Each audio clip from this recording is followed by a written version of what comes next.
L'homme saisit un homard de Boston encore frais, le démonte grossièrement, le fait simplement frire, puis le dépose sur une pierre ramassée quelque part. Il ajoute à côté une sauce épaisse semblable à du ciment.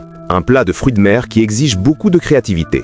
L'homme riche à ses côtés est fasciné. Il n'attend qu'une chose, goûter à la crevette. Mais un autre homme l'interrompt et lui conseille de tremper la crevette dans la sauce. Ce sera encore meilleur. Une bouchée pleine de saveurs. Le mania la dévore avec avidité, tandis que Paul esquisse un sourire satisfait.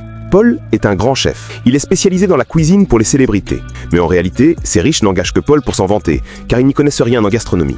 Et Paul le savait bien. Quand il était enfant, sa famille était pauvre. Sa mère travaillait comme domestique dans une maison noble. Un jour, il tomba sur une bouteille de caviar réservée aux riches. Curieux, il ouvrit en secret le réfrigérateur du maître de maison.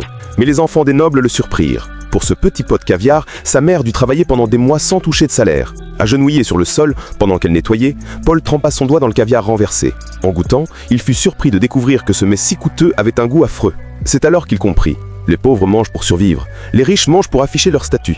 Dès lors, il se promit de devenir chef, afin que les riches aient faim de lui. Aujourd'hui, pour captiver l'appétit des puissants, Paul décide d'agrandir son équipe et de recruter de nouveaux talents. Mais ce n'est pas un diplômé d'école de cuisine qui attire son attention, c'est une simple fille de la rue avec son riz frit. Rapidement, elle est amenée dans le restaurant dirigé par Paul, aux côtés d'un chef professionnel diplômé. La question de Paul les surprend. « Faites-moi un riz frit ». Maria s'active avec nervosité, tandis que le chef professionnel reste calme. Les ingrédients mis à disposition sont de la plus haute qualité, raffinés.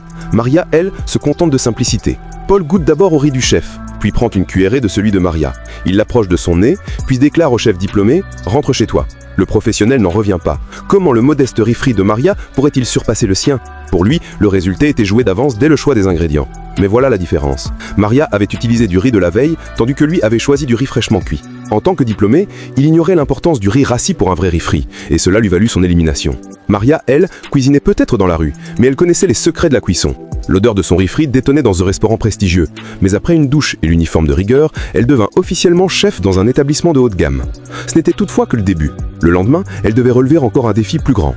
Un banquet organisé par le général Mark avec les plus grandes figures de la politique et des affaires parmi les invités. Le thème de la soirée, le sang et la viande. La mission de Maria, préparer un bœuf A5 tendre et juiteux.